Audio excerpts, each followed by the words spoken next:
Oh, what a beautiful morning! And oh, what a beautiful day! Oh, it was another weekend morning back in the kitchen on Drury Lane. And oh, it was time to make the muffins.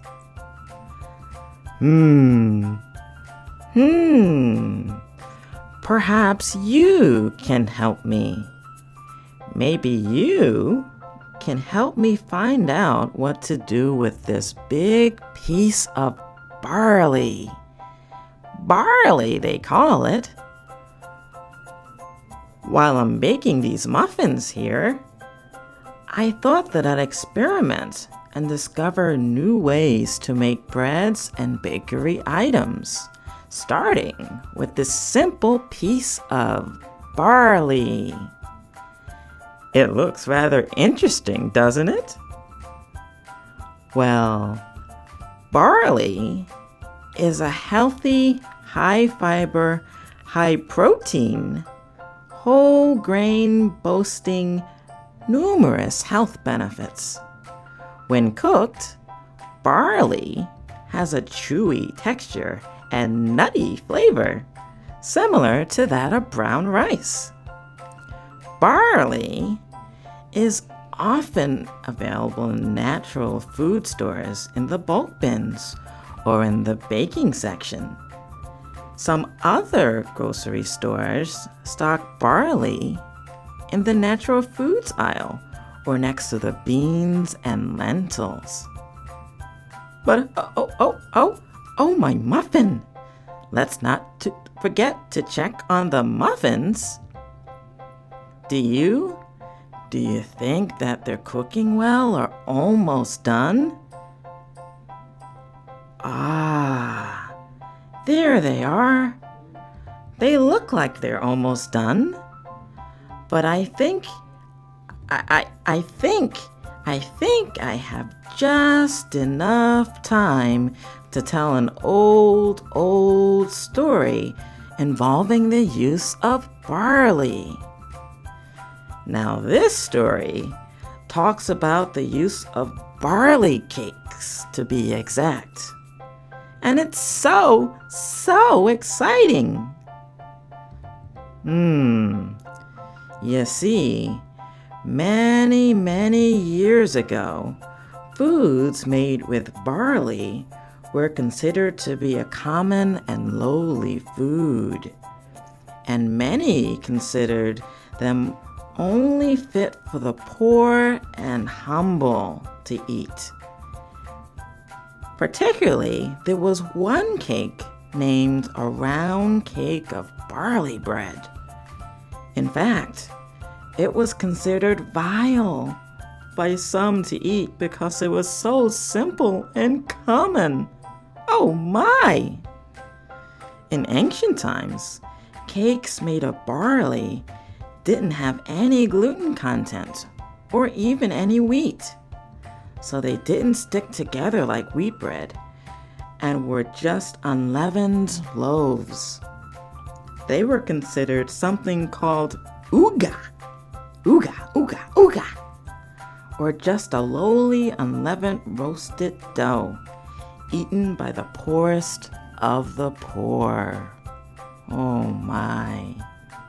Can you imagine that the barley that we eat today so much of for health benefits was only eaten by the poor in society? And not even eaten in the slightest way by the masses? Yet, listen to how this story of something so small and common like barley and so detestable in ancient times actually saved the day. It's called Gideon's Dream and talks about how seemingly a simple loaf of barley bread saved the day. Now, the Midianites and Amalekites, they were the enemy armies, And all the sons of the east were lying in this valley as numerous as locusts. And their camels were without number, as numerous as the sand on the seashore. When Gideon, a military leader, came, behold, a man was relating a dream to his friend. And he said, behold, I had a dream that a loaf of barley bread was tumbling into the camp of Midian. And it came to the tent, and it struck it so that it fell, and turned it upside down so that the tent lay flat. His friend replied, "This is nothing less than the sword of Gideon, the son of Joash, a man of Israel. God has given Midian and all the camp into his hand." They were sore afraid. Wow! Isn't it so amazing that something as common and lowly as a loaf of barley bread could make a difference? Well, of course, this was a dream, and the loaf of barley bread represented winning a battle amongst unseemingly great odds. As Gideon's army would roll into the enemy camp, it would overturn the enemy, laying it flat, just like the leavened barley cake. Now, it seems sort of unbelievable that a giant piece of barley cake would roll over and crush the enemy. But the barley here represents the symbol of lowliness and simpleness. It represents how something so simple can make a big difference. In this dream, a small and simple army like Gideon's was going to invade and win. Now, tell me, have you ever witnessed how something so very, very simple can make such a huge difference and seemingly win the battle? How can something simple as just a loaf of unleavened bread of barley win a battle? Or for that matter, how can a simple piece of bread be so significant in the lives of another? Why, my friends, perhaps even a small piece of bread can make a difference. Perhaps, my friends, doing something simple can give joy to others. I discovered this when I learned about the breakfast program that the Focus Churches in Albany, New York administers for others. Not only does Focus provide for the needy, but they also offer a food pantry for the less fortunate as well. That's all. That's all. All you need is a small loaf of barley bread to conquer even the toughest of problems. Now, let's see how Focus does it and learn about how they help the homeless, needy, and poor. Seemingly with just small pieces of bread. Now come along. Let's take a look at the Focus Churches of Albany.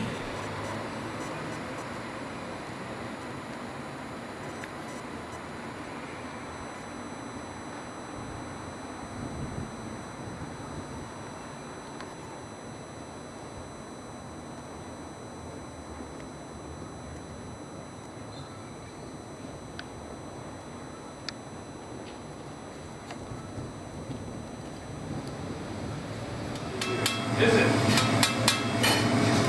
It hurts me every time I do that. I like them over easy, but the state says we have to cook them through, so. Yeah. So we break up the yolk. I prefer them over easy myself. Yeah. What? Put her away. Okay, put her away. Oh, Mom.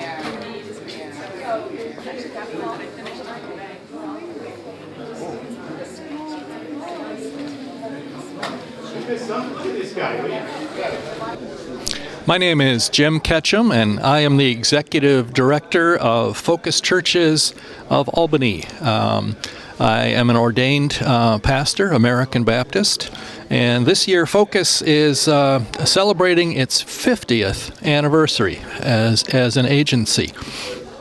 It was begun in 1967 in response to a great increase in the number of homeless people and people needing assistance, especially in the wake of the building of the Empire State Plaza, which eliminated a bunch of housing in the South End, including the city's only remaining single-room occupancy hotels, where a lot of older men had been living, some of them for years. All the churches in this area were experiencing an increase in the number of people coming up to the door and asking for help with food, with shelter, social services. And the four churches right in this area, Westminster Presbyterian and Emmanuel Baptist and Trinity Methodist on Lark and First Presbyterian further up State Street, got together and formed Focus in response to the needs. And they began to cooperate and report to each other. And first they hired a community minister whose job often involved walking the streets and talking to people who were out of work or homeless, and helping them get connected to social services, advocating for them with the social services when that was necessary. And we grew from there. Today we have a breakfast program, which is where we are right now, serving a hot breakfast Tuesday, Wednesday, and Thursday mornings. There are other agencies that serve breakfast the other days. And we also have a food pantry, which is located at Emmanuel Baptist Church here in Albany, and also a second pantry over at First Church of Albany up on Pearl Street. We serve about 110, 120 people breakfast every morning, and the pantry serves up to, let's say the max would be 20 different households per day. The pantry is open 5 days a week, plus the last Saturday of each month. Very popular place to come and get help. We get a lot of feedback from people about how much they appreciate the breakfast or the pantries. We know we help people out a lot in crisis. But after 50 years, we have to admit that we're past the crisis stage. We are in we have chronic hunger, chronic homelessness, chronic poverty in this city. And there are some things that need to be changed about the system. So we have implemented a program of advocacy at the state capitol and sometimes on national issues to be sure that more of the hungry are fed and we stop producing so many hungry people. This is the important man. He cooks the grits, and we prefer to, and the patties, we prefer to call it steak, so it's steak and eggs. Yes. Top grade, sure.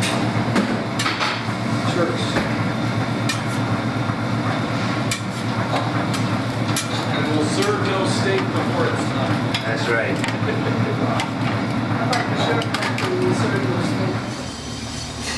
My name is Alan Tedrow. I'm a member of Focus and also of the host church here, Westminster Presbyterian.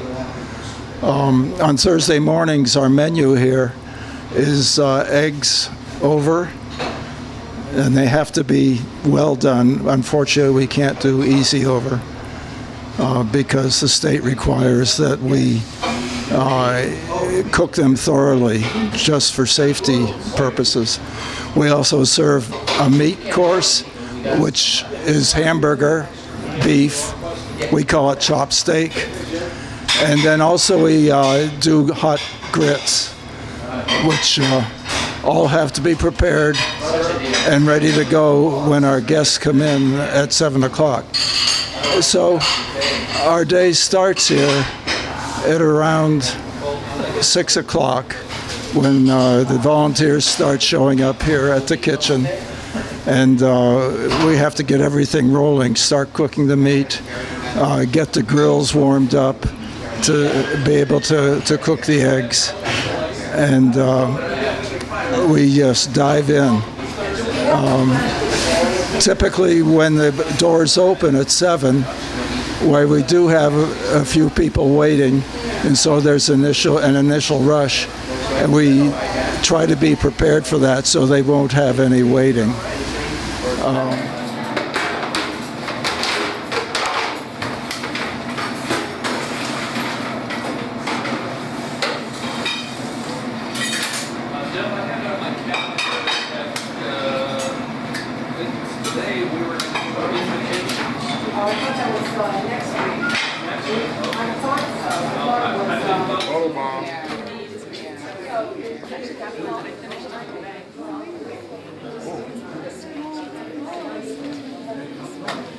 Look at this guy. He's doing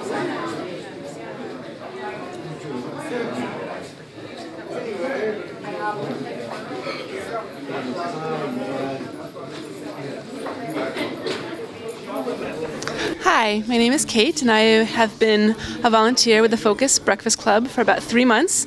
In addition to offering breakfast to the guests who come, we also provide a bag lunch for people to take with them. Part of the lunch is a sandwich, and then there are usually fruit and a beverage and another snack to go with their lunch, because if you're hungry enough for breakfast, you're going to be hungry enough for lunch. And it's an important service to provide to people who are in need.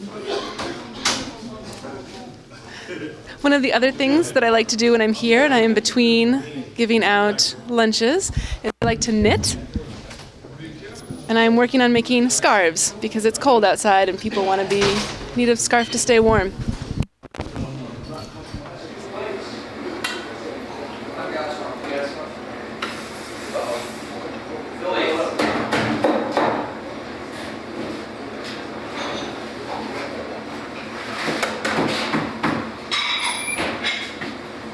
We're glad that word is getting around and people are finding us. Many people go from breakfast program that are homeless to look for jobs.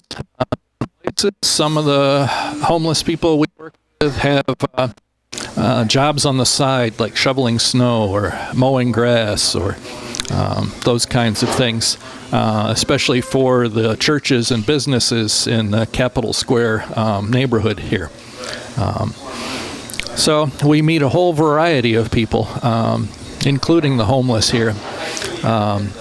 There's a real need for homeless shelters for families that doesn't force the men to sleep someplace different.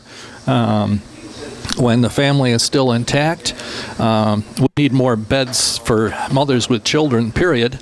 And there's also a need for more shelters for women. Very few beds are available for women. It takes a long time to get in. And this time of year, when it's getting very cold at night, I really worry about the people that are having to sleep rough, as we say, sleeping in the parks, sleeping on grates downtown. It's a very rough life, and one illness just a cold or the flu can blossom into something very serious very quickly when you're exposed to the elements all night, every night.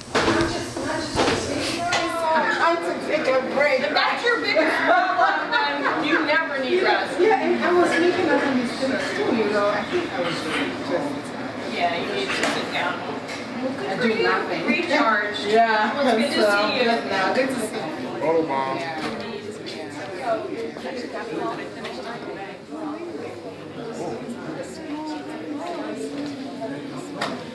Look at this guy. He's doing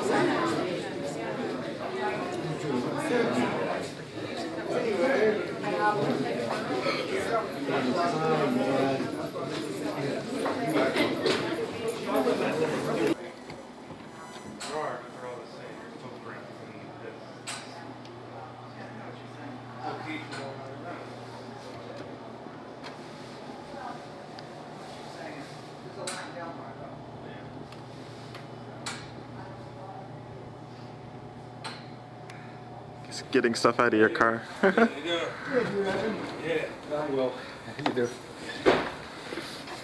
I usually, if you stay there, I'll hand them up today. Seems to work the best. Welcome to the Focus Interfaith Food Pantry. We help people out here that are running short of money to both pay for their groceries and their doctor bills and shoes for the kids and rent for the month and utilities and you name it, it all piles up, especially at the end of the month. Folks can come here and have access to their choice of fresh produce, both fruit and vegetables, year-round. They get their choice of frozen meat, of usually 4 different varieties they can choose to.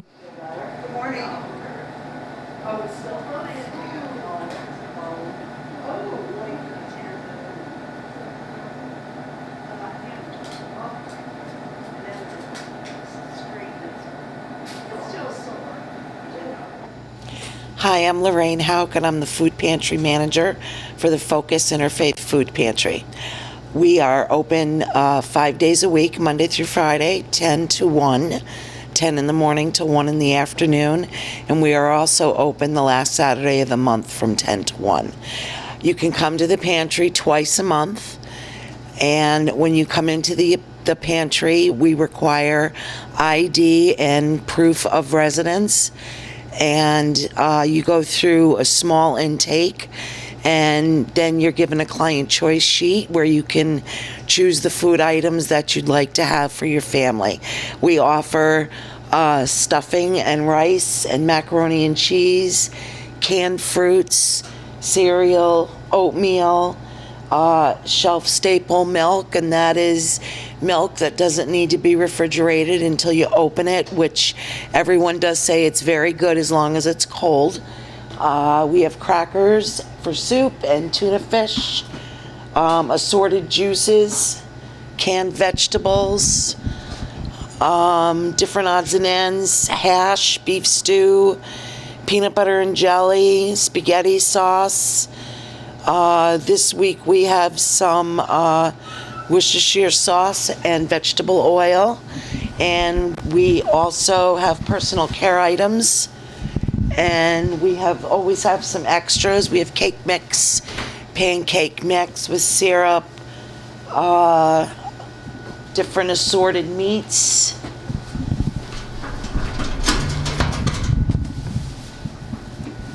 We have ground beef, and we have round steak and whole chickens, chicken patties, kielbasa, turkey meatballs, hot dogs, frozen ravioli, pie crust, and that varies week to week on what's available at the food bank.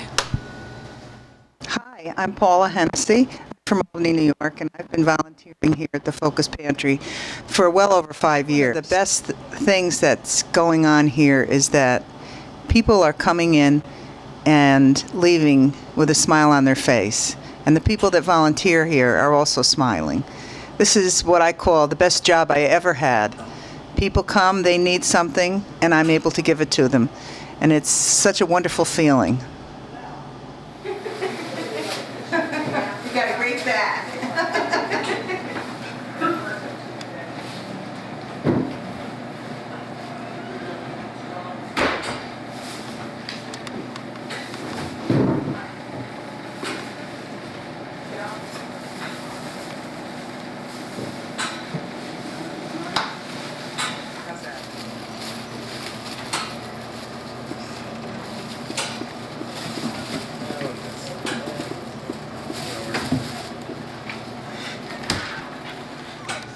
Yes, we bridge the gap between families that live from paycheck to paycheck. If you have a choice between paying your car insurance or putting food in your children's mouths, you can come here and take care of your grocery needs and still pay your other bills that come up every month. I like being able to help people get their family needs met. and also go to work every day and try to pay their bills and keep their heads afloat. And I feel better knowing that I had a little itty bitty tiny part to do with it. Really? Yeah, it was really. Really? Yeah, it was really good. Actually, we were really surprised. I'm Nancy Rogers, and I've been working here as a volunteer for about 15 years. I really enjoy it, and the only time I ever miss my day at work is if I'm in Hawaii on vacation. I've met many interesting people, and I feel that I've made a lot of friends, and I feel I'm contributing to society because people really need help, and food is very important to every family that we serve. So I feel very comfortable that I'm helping out, and I try to give the best service I can. Most of the people are very, very pleasant and friendly. Every once in a while we get a little bump in the road, but our manager Lorraine handles it with care. So that's about all I have to say. Thank you.